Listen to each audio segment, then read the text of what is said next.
One thing that keeps me puzzled, despite having studied finance and economics at the world's best universities, the following question remains unanswered. Why is it that 5,000 units of our currency is worth 1 unit of your currency, where we are the ones with the actual gold reserves? It's quite evident that the aid is in fact not coming from the West to Africa, but from Africa to the Western world.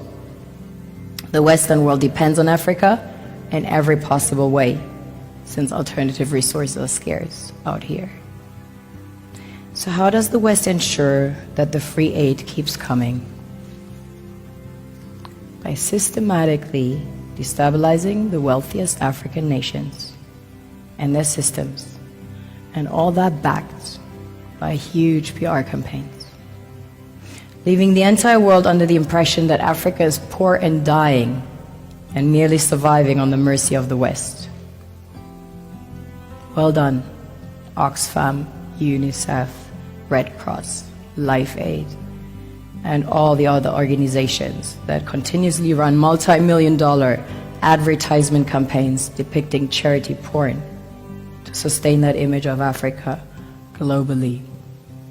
Ad campaigns paid for by innocent people under the impression to help with their donations. While one hand gives under the flashing lights of cameras, the other takes in the shadows. We all know the dollar is worthless, while the euro is merely charged with German intellect and technology, and maybe some Italian pasta. How can one expect donations from nations that have so little?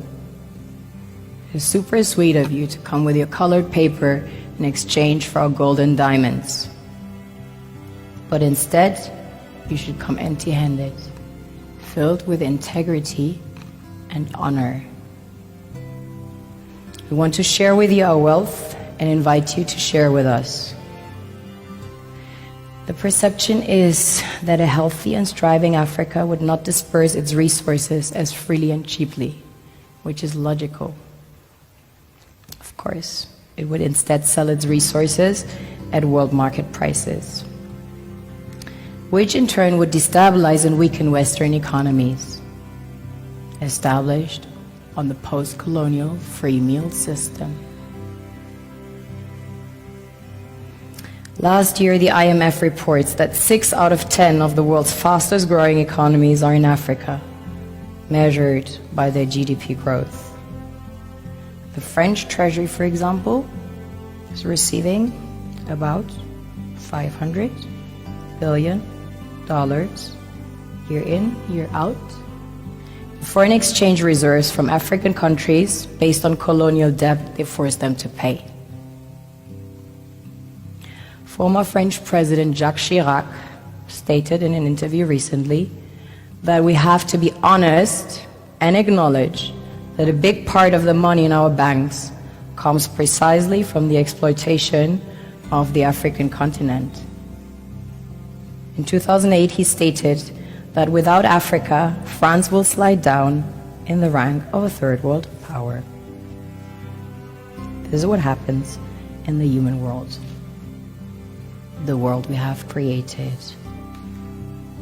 Have you ever wondered how things work in nature?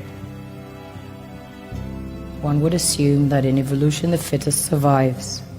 However, in nature, any species that is overhunting, overexploiting the resources they depend on as nourishment, natural selection would sooner or later take the predator out, because it offsets the balance.